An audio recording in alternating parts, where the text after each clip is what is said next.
उड़ानों को रोक ना पाएगी कोई दीवार, जो हौसले से चले उसके कदमों में होता है संसार। नमस्कार, आप एशियन न्यूज देख रहे हैं। मैं सारिका श्रीवास्तव आपके साथ। आज हम बात करने जा रहे हैं एक महिला के संघर्ष की, महिलाओं की उपलब्धियों की और तमाम बातों की जो महिलाओं से जुड़ी हैं। और इसके लिए हमारे साथ है डॉक्टर नीता नायक जी। नीता नायक जी, आपका बहुत बहुत स्वागत है एशियन न्यूज में।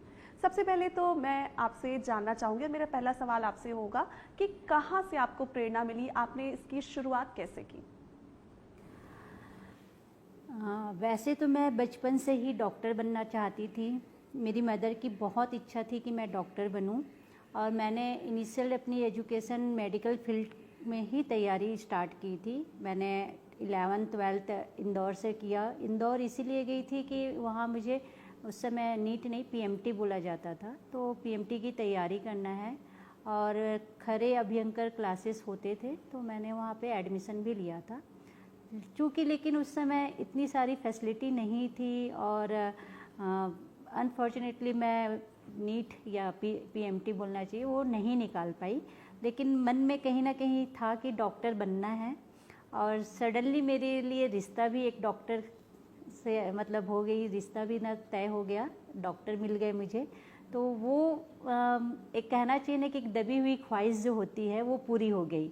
तो मैंने उनके साथ साथ उनका जो भी प्रोफेशन है उसको अपना भी प्रोफेशन मान लिया और साथ साथ कदम से कदम मिलाकर उनकी जो भी ख्वाहिशें थी उनको अपनी ख्वाहिशें उसी में पूरी की और एक मेडिकल फील्ड में पूरी तरह से अपने आप को समर्पित कर दिया। बिल्कुल। तो आप कितनी खुश हैं अपने मेडिकल फील्ड से? और परिवार का सपोर्ट बहुत इंपॉर्टेंट होता है, तो आपको परिवार का सपोर्ट कितना मिला? हाँ, परिवार का सपोर्ट तो 110% बोलना चाहिए, क्योंकि इन लॉज जो है वो चाहते ही थे कि मेडिकल फील्ड में जनरली होता है ना कि मेडिकल फील्ड ऐसा होता है कि कभी भी टाइम जो होता है वो कभी भी इमरजेंसी आ जाती है तो आप ना फैमिली को टाइम नहीं दे पाते हैं। तो मेरे इन लॉज जो चाहते थे कि उनकी जो भी बेटे की जो भी प्रॉब्लम से मेडिकल से रिलेटेड वो उनकी बहू समझे। और चूँकि मैं भी डॉक्टर बनना चाहती थी तो मुझे ये सारी चीज़ें बहुत अच्छे से समझ में भी आती थी और मैंने इसको एक्सेप्ट भी किया और काफ़ी सपोर्ट रहा इन लॉज का। उन्होंने मुझे आगे कंटिन्यू कहा कि आगे जो भी मैं पढ़ना चाहूँ या मेडिकल में ही आगे कुछ करना चाहूँ तो मैं कर सकती हूँ। तो मैंने आफ्टर मैरिज अपना फार्मेसी कंप्लीट किया, अपना पीएचडी कंप्लीट किया और देन हॉस्पिटल जब हमने 2009 में स्टार्ट किया तो मैंने इसको यहाँ पे पूरा इसको मैनेज करना और हॉस्पिटल का पूरा इंफ्रास्ट्रक्चर को भी मैनेज करना और सारा यहाँ पे जितने भी स्टाफ है उनको मैनेज करने के लिए मैं यहाँ पे ज्वाइन हुई। उसके बाद मैंने पीएचडी किया कि मुझे लगा कि मतलब इस प्रोफेशन में कुछ तो डिग्री और कुछ कामयाबी चाहिए, तो मैंने उसके बाद किया। बिल्कुल, जैसा कि आपने कहा कि शादी के बाद अपने पीएचडी की, शादी के बाद दबी ख्वाहिशों को उकेरा, ऐसे में कितना मुश्किल रहा? क्या आपको लगता है कि आपको डबल मेहनत करनी पड़ी क्योंकि शादी हो चुकी थी, अपना परिवार और अपने हस्बैंड का परिवार, ऐसे में कितना आपको मेहनत करना पड़ा? जैसे कि मैंने बताया कि इन लॉज का काफ़ी सपोर्ट रहा और लोग चाहते थे कि मैं अपनी ख्वाहिश पूरी करूँ और अपना एजुकेशन आगे जो भी मैं करना चाहती हूँ वो मुझे पूरा फ्रीडम था।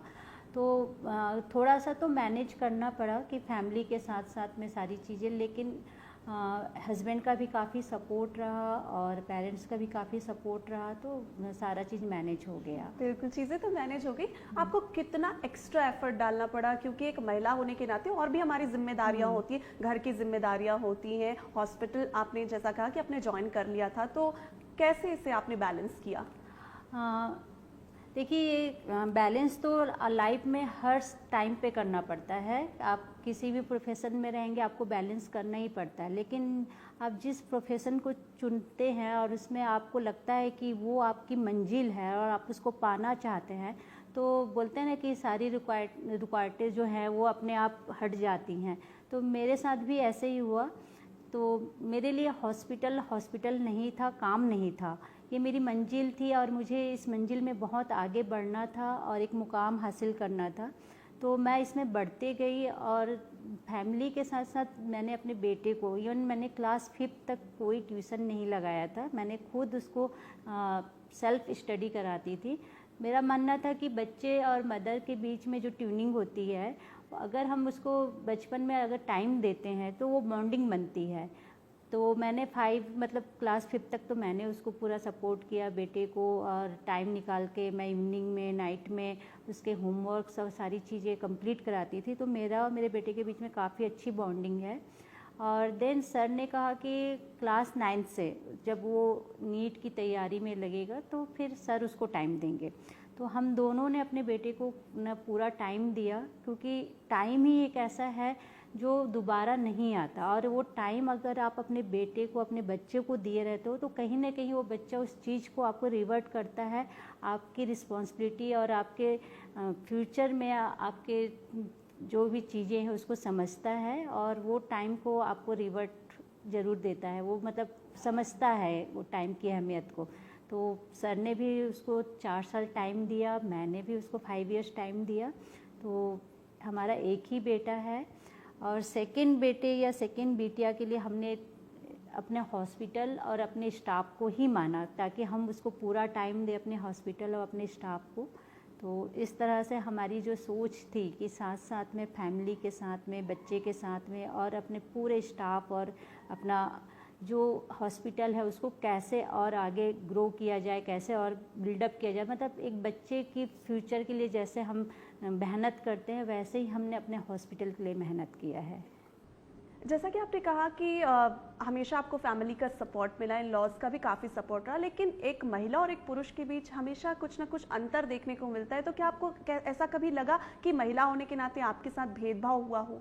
हाँ, भेदभाव तो नहीं बोलना चाहिए। हाँ, एक रिस्पॉन्सिबिलिटी बढ़ जाती है, क्योंकि घर की जो जिम्मेदारियाँ रहती है जितनी बखूबी से एक महिला कर सकती है, और साथ ही साथ बच्चे की रिस्पॉन्सिबिलिटी, क्योंकि पहला शब्द माँ ही आता है बच्चे के जुबान पे कि घर में वो पहुंचता है तो जो भी उसको नीड है या जो भी उसकी ज़रूरत है उसको पूरी करें। तो वो सारी चीज़ें जो है, और एक घर को एक अच्छा घर मतलब एक अच्छा संसार बनाने के लिए हमको एफर्ट तो लगाना ही पड़ता है। तो वो रिस्पॉन्सिबिलिटी तो हमेशा मेरे साथ आई है। और मेरे साथ में एक और बड़ा जो चैलेंज था कि मेरे आसपास जितने भी जो कलीग हमारे साथ काम कर रहे हैं, मतलब हमारे बहुत सारे रिलेटिव्स हैं जो हमारे से 2004 से जुड़े हुए हैं, तो उनको भी मैंने एज ए छोटे भाई या एक बेटे की जैसे उन लोगों को ट्रीट किया और अपने साथ में रखा, और उनके साथ में हम लोगों ने आज लगभग 20 इयर्स जो है हमने कंप्लीट किया है। तो वो भी साथ साथ में उनकी भी फैमिली की रिस्पॉन्सिबिलिटी और उनके भी फ्यूचर की रिस्पॉन्सिबिलिटी हमने लिया, और उनके साथ में ही हम आगे बढ़े हैं। तो एक महिला के रूप में ये चैलेंजेस थे कि घर, परिवार, रिलेटिव्स जो होते हैं जो उनको संभालना और उनके साथ तालमेल करते हुए हॉस्पिटल को मैनेज करना, तो ये चैलेंज तो था। लेकिन जैसा कि मैंने बताया ना कि ये मेरे लिए एक मेरी मंजिल और मेरा मुकाम था जिसको मुझे हासिल करना ही था, यहाँ आना ही था। तो मैंने ये सारी जो चीज़ें हैं उसको मैंने नो डाउट थोड़ी परेशानी आई, लेकिन मैंने क्लियर किया उसको। बिल्कुल, जैसा कि महिलाओं ने हमेशा समय समय पे साबित किया है कि महिला एक बहुत अच्छी लीडर भी होती है। आपने भी लीडरशिप की है, तो आपको क्या लगता है कि टीम पे कितना प्रभाव पड़ता है और टीम का कितना कोऑपरेशन आपको मिल पाता है? देखिए, कोई भी लक्ष्य जो है ना खुद ब खुद आपके पास नहीं आता है। हमको अगर कोई भी लक्ष्य को पाना है तो कदम तो बढ़ाने पड़ते हैं। तो उसी तरह से मैं जब हॉस्पिटल में आई, तो जैसे मैंने बताया कि उस समय मैंने अपना पीएचडी नहीं किया था, मैंने कोई मास्टर डिग्री नहीं ली हुई थी। मैंने पहले काम सीखा, और काम अपने करना, जितने भी स्टाफ है, एम्प्लॉई है, उनके साथ बैठ के सीखा, उनके साथ काम करके सीखा। क्योंकि जज करना और कमांड देना तो आसान है, लेकिन जब आप काम करते हैं और सीखते हैं और तभी आपको समझ में आता है कि सामने वाला कितना एफर्ट लगा रहा है और उसकी कहाँ पे मिस्टेक है, कहाँ पे उसको और आगे कैसे हमको बढ़ाना है, क्या करना है। तो मैंने काम सीखा तो मुझे समझ में आया कि हमारे साथ जो काम कर रहे हैं वो कितना एफर्ट लगा रहे हैं। तो जैसे कि बोलते हैं ना कि आप कितना भी कुछ कर लो या कितना भी किसी के लिए भी कुछ करो, वो थोड़े दिनों के बाद भूल जाता है, लेकिन आप किसी को कुछ अच्छा महसूस कराते हैं तो वो हमेशा याद रखते हैं। तो मैंने अपने जितने भी स्टाफ हैं उनके साथ मैंने काम किया, उनको महसूस कराया कि उनका काम कितना इम्पोर्टेंट है, वो हॉस्पिटल के लिए, इस इंस्टीट्यूट के लिए कितना इम्पोर्टेंट है। तो वो जब उनको उनकी कद्र का ये पहचान का ये एहसास होता है, उनको बोलना चाहिए कि उनको एक जब इम्पोर्टेंस फील होता है तो फिर वो मन लगा के और काम करते हैं और आपके लिए उतने ही ऑनेस्ट होते हैं। तो वो चीज़ मैंने यहाँ पे डेवलप किया अपने स्टाफ के साथ में। मैं उनको स्टाफ नहीं बोलती हूँ, अपने कलीग ही बोलती हूँ, क्योंकि मैं उनके साथ काम करना भी सीखा और उन्होंने मुझे सिखाया भी है और आज वो हर बात मानते भी हैं। तो इसलिए मानते हैं या सुनते हैं क्योंकि हम उनकी रिस्पेक्ट करते हैं। बिल्कुल, हेल्थ केयर में तो आपने खुद को अच्छे से प्रूव किया है, लेकिन कॉर्पोरेट जगत में और हेल्थ वर्ल्ड में कितना इम्पोर्टेंट होता है महिलाओं का होना, उनकी जो सहभागिता होती है वो क्यों ज़रूरी होती है? देखिए, जितनी बारीकी से ना महिलाएं चीज़ों को समझती हैं उतना पुरुष मतलब ना कहना चाहिए कि उनके लिए ना छोटी छोटी चीज़ें हैं ना मतलब आई और गई है, लेकिन ना जितनी वुमेंस जो होती हैं, महिलाएं होती हैं ना, वो हर बारीकी को ना बहुत तरीके से समझती हैं। छोटी छोटी चीज़ें हैं उसको वो समझती हैं और उसको फुलफ़िल भी करती हैं। तो कोई भी चीज़ को अगर ना परफेक्ट करना है ना तो छोटी छोटी गलतियों को ही सुधारने से वो परफेक्ट होता है और वहीं से वो धीरे धीरे एक एक कदम हम बढ़ाते जाते हैं तो हम अपनी मंजिल को बहुत करीब पाते हैं। तो महिलाएं ना हर चीज़ को ना परफेक्शन से करती हैं, ये मुझे लगता है। बिल्कुल बिल्कुल, आपको बिल्कुल सही लगता है। महिला लीडरशिप की बात अलग ही होती है। खैर, बालाजी ग्रुप से ही आपने अपने करियर की शुरुआत की है, ऐसे में आप कितना ज़रूरी मानती हैं कि इसी जगह पर और भी महिलाओं को आप आगे बढ़ाएं? क्या आप इसके लिए प्रयास करती हैं? जी बिल्कुल भी, क्योंकि हॉस्पिटल जो है आप देखेंगे कि हॉस्पिटल में आपका 70 से 80% जो यहाँ पे काम करते हैं, जो एम्प्लॉयज़ होते हैं, वो महिलाएं ही होती हैं। जैसे हमारे सिस्टर्स हैं, वो पूरे हॉस्पिटल में, पूरे वार्ड में हैं, वो सिस्टर्स रहती हैं। जो हॉस्पिटल में डॉक्टर से ज़्यादा टाइम जो है पेशेंट के साथ सिस्टर्स रहती हैं। तो उनका जो बिहेवियर, उनका जो टच है, उनकी जो फीलिंग्स है, वो पेशेंट के साथ रहता है तो वो जल्दी रिकवर होते हैं। तो यहाँ पे महिलाएं बहुत ज़्यादा मतलब सिस्टर्स के रूप में काम करती हैं। हाउस कीपिंग है, क्योंकि हॉस्पिटल नीट एंड क्लीन होना चाहिए, हाइजीनिक होना चाहिए। तो हाउस कीपिंग में आप देखेंगे कि 70-80% यहाँ पे महिलाएं ही काम करती हैं। रिसेप्शन है और बैक ऑफिस है। बैक ऑफिस में भी ज़्यादातर, क्योंकि फाइल वर्क का काम होता है, सिटिंग काफ़ी टाइम टेकिंग वाला काम होता है, तो बैक ऑफिस के काम में भी ज़्यादातर महिलाएं ही हैं। क्योंकि फील्ड वर्क एक हॉस्पिटल ही ऐसा है कि एक ऐसा कॉर्पोरेट है कि आपका यहाँ पे महिलाएं आपको ज़्यादा दिखेंगी। मतलब ये इंडस्ट्री नहीं है, एक तरह से यहाँ पे आपको बैक ऑफिस में, फ्रंट ऑफिस में, इवन मतलब बैकबोन ही यहाँ पे महिलाएं हैं। क्योंकि जो नर्स हैं वो जितने अच्छे से आईसीयू में और आपके ओटी में और आपके जितने भी वार्ड में जितना केयर वो पेशेंट को देती हैं, उसी से पेशेंट ज़्यादा रिकवर होता है। डॉक्टर तो मॉर्निंग और इवनिंग में 2 राउंड लेके और एडवाइस करके चले जाते हैं, लेकिन जो केयर होती है नर्सेज की, वो पेशेंट के लिए बहुत बिल्कुल, महिलाओं में पुरुषों की तुलना में इमोशन ज़्यादा होते हैं, ऐसे में वे ज़्यादा बेहतर तरीके से इसे निभाती हैं। जैसा कि आपने बताया कि हॉस्पिटल में ज़्यादा स्टाफ महिलाएं हैं, तो ऐसे में महिलाओं का हेल्थ केयर में होना कितना इम्पोर्टेंट है और क्यों ज़रूरी है? हेल्थ केयर में तो देखिए कि बच्चा जो है सबसे पहले घर पे बीमार होता है तो माँ को ही याद करता है। वैसे ही डॉक्टर, मैंने बताया डॉक्टर मेडिसिन दे सकता है, लेकिन जो स्टाफ जो हमारी रहती हैं, सिस्टर्स रहते हैं ना, वो उनको एक टच और फीलिंग्स देती हैं। मतलब अगर किसी को तकलीफ़ है, वो तकलीफ़ तो मेडिसिन से धीरे धीरे जाएगी, लेकिन उस समय जो एक बोलना होता है ना कि बताइए आपको क्या तकलीफ़ है, कैसा लग रहा है, ठीक हो जाएगा। जो उनके जो सेंटेंस होते हैं, जो उनके बोल होते हैं, वो उनको बहुत जल्दी हिल करते हैं और उनको मतलब एक सपोर्ट देते हैं कि हाँ वो जल्दी से रिकवर हो जाएंगे। बिल्कुल, आज महिलाएं जो है पुरुषों के कदम से कदम मिलाकर चल रही, हर क्षेत्र में महिलाओं ने अपना परचम लहरा दिया है। आपको क्या लगता है कि महिलाओं को आगे बढ़ाने की दिशा में और कौन कौन से ज़रूरी कदम है जो उठाए जाने चाहिए? ज़रूरी कदम तो आज के टाइम पे हर जगह, हर फील्ड में उठ रहे हैं, उठाए जा रहे हैं और महिलाएं आगे आ भी रही हैं। तो बस ये है कि महिलाओं को ही जागरूक होना ज़रूरी है, क्योंकि वो अपने दायरे खुद ही सीमित करते हैं। मुझे ऐसा लगता है कि वो अपने दायरे, क्योंकि हर चीज़ अब समानता का इक्वल जो है गवर्नमेंट ने भी कर दिया है, एजुकेशन भी अब हर जगह इक्वल ही हो गया है और हर क्षेत्र में महिलाएं आगे बढ़ भी रही हैं। बस ये है कि हमको अपने दायरे को सीमित नहीं रखना चाहिए, आगे बढ़ना चाहिए। और हर किसी फील्ड में, मतलब अब तो ऐसा है कि पहले बोलते थे ना कि डॉक्टर बनना है, इंजीनियर नहीं बनना है फीमेल्स को, तो ऐसा नहीं है। अभी फील्ड वर्क में भी आप देखेंगे 70-80% फील्ड वर्क में, आर्किटेक्ट जो होता है वो जनरली अपना पुरुष प्रधान वाला ही क्षेत्र माना जाता था, उसमें भी अभी महिलाएं, इंटीरियर में महिलाएं आती थी, लेकिन अभी आर्किटेक्ट में भी देखेंगे तो बहुत सारे आर्किटेक्ट जो हैं वो महिलाएं ही हैं। तो एक बोलते हैं ना, घर की नींव जो महिलाएं रखती है वो अब देश की भी नींव रख रही है, पूरी इमारतों की भी नींव रख रही है, और पूरे हमारे जो कहना चाहिए कि पूरा क्षेत्र का भी पूरा निर्माण भी वही कर रही है। तो सभी क्षेत्र में अभी काफ़ी आगे बढ़ के आ रही हैं और काम हो रहे हैं। बस हमको बस अपने आप को जागरूक रखना चाहिए। बिल्कुल, महिलाओं को खुद को जागरूक रखना भी चाहिए, समाज भी उन्हें आगे बढ़ाने में लगा ही हुआ है। लेकिन एक समस्या आती है, जब एक महिला घर से बाहर निकलती है तो उन्हें बहुत सारी चुनौतियों का सामना करना पड़ता है, फैमिली को देखना होता है, काम भी संभालना होता है। ऐसे में महिलाओं की तबीयत पे भी इसका ज़्यादा असर पड़ने लगा है। ऐसे में वो इससे कैसे डील करें? देखिए, ऐसा है कि जब महिलाएं तो ऐसा बीच बीच में अपना हेल्थ को लेके हॉस्पिटल्स में और भी जो भी उनके कंसर्न डॉक्टर हैं उनसे बातें करके अपना एक हेल्थ चेकअप रूटीन करा सकती हैं।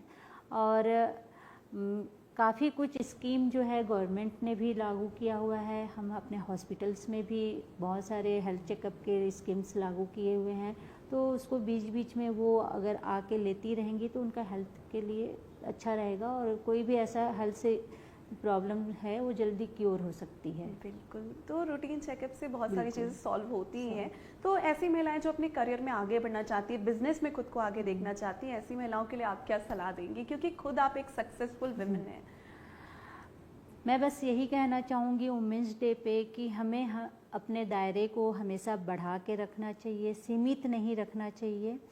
और जैसा कि मैंने कहा कि कोई भी लक्ष्य खुद ब खुद हमारे पास नहीं आता। हमको अगर लक्ष्य को प्राप्त करना है तो उसके लिए कदम बढ़ाने चाहिए, उसके लिए मेहनत करनी चाहिए, और हमें अपनी मेहनत को और अपने जी तोड़ मेहनत को विश्वास के साथ करना चाहिए। क्योंकि मुझे लगता है कि अगर हम खुद पे विश्वास नहीं करेंगे तो सामने वाला भी हम पे विश्वास नहीं करेगा। तो सबसे पहले हमें खुद पे विश्वास करना है, अपने आप को स्ट्रॉन्ग करना है और मेहनत करनी चाहिए बस। बिल्कुल, मेहनत ही सफलता की सीढ़ी होती है।